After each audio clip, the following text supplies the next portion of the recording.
I was already on a short-term contract. It could have been extended, but then because of the financial crisis, there was. I mean, they really tried. I have to say, like my supervisors, they really fought for me, and they tried to keep me, but it was impossible because there was a hiring freeze. So it was impossible to, once you're out, I couldn't come back. I know they would want to have me back, but yeah, we're here now. Hiring freeze, no budget.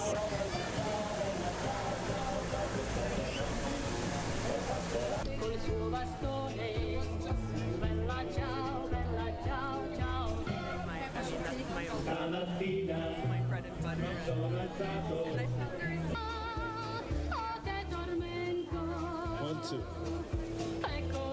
I think it's time for the UN, also for UN staff, to say something about this, because the outside world thinks we all have amazing contracts and we are building up our rights, our pension rights, or anything for the future. But actually, I think at least 50% is not.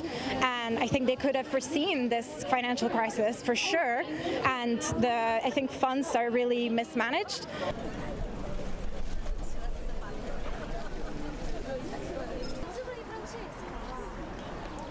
Se quello vecchio lì è qui, arriva è quello.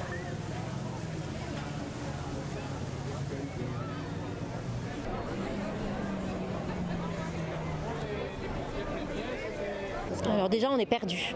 On ne sait pas comment faire face.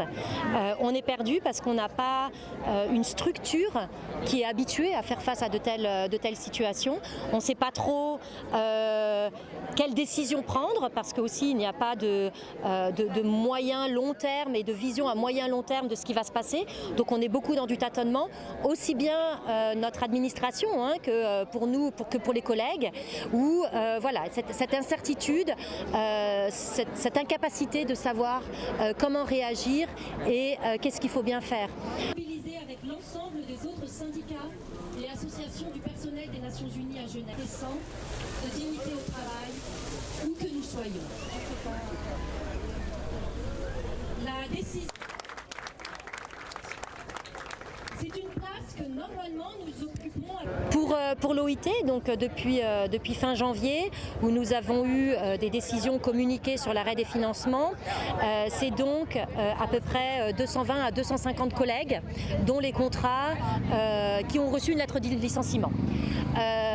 Alors cette lettre de licenciement, elle allait avec un préavis de 2 mois qui leur est donné donc avant de pouvoir partir. Mais au-delà de ça, et c'est ça qui est aussi très compliqué et très anxiogène, c'est qu'il n'y a pas de prise en charge de filet de sécurité sociale au-delà. Nous n'avons pas d'assurance chômage, nous ne sommes pas pris en charge automatiquement par des systèmes de sécurité sociale. Des réductions d'effectifs qui toucheraient des milliers de collègues des Nations Unies à travers le monde.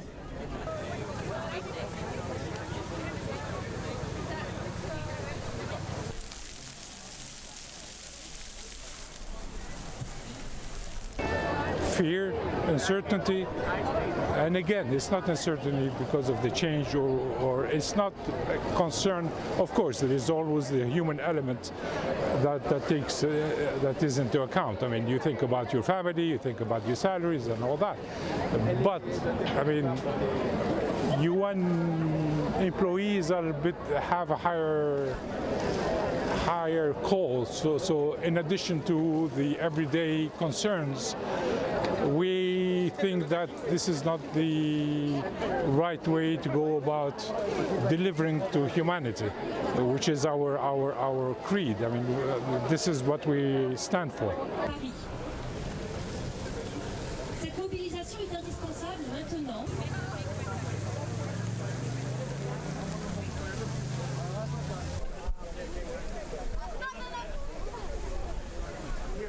Sometimes we forget that UN staff or UN employees are also part of a workforce and have families and people they support. And when we get agencies that are receiving, for example, 30% cuts that lead to people losing their entire livelihoods, sometimes I think we forget that people in the UN also have a price to pay. Sometimes it's even the ultimate price. People have died, on the front line. But I think it's now kind of been lost to everybody. So the UN stands up for everybody else, but no one stands up for the people behind the UN. So I think I'm here today to show solidarity and to support the people who are either undergoing job loss or entities that have undergone budget cuts. des associations et syndicats du personnel des Nations Unies et donc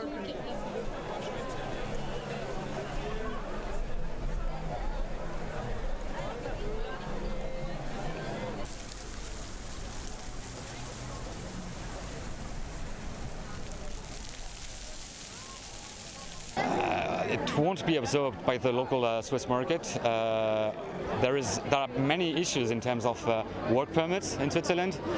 Even if there are some strategies to stay in Switzerland without having a EU nationality, there are ways to stay here without this EU nationality. But of course, the market is not big enough to absorb everyone here. So there might be a lot of people who will need to go back in their country of origin, and it will be hard for them.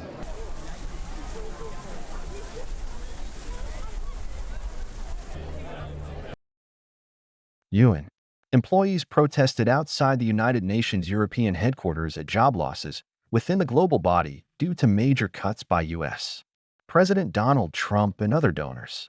Geneva, which refers to itself the City of Peace, is a major hub for humanitarian and diplomatic activities, employing over 30,000 people in the sector, according to cantonal authorities.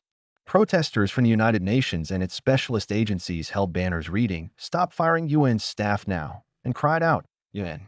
Staff are not a commodity. While short-term contractors and employees at some agencies like the IOM have already been informed of redundancies, many thousands more are coming. The deepest cuts are expected at agencies entirely or mostly reliant on voluntary funding from former top donor of the United States like the World Food Program or the UN. Refugee Agency. They tried to keep me, but it was impossible, said Kuipers, whose temporary contract at the UN Human Rights Office was not renewed. So we are here now. Hiring freeze, no budget. Severine Debus, with the staff union of the International Labor Organization, said that up to 250 ILO staff had been informed of their redundancy since the start of the year. We feel lost. We don't know how to face this, she said.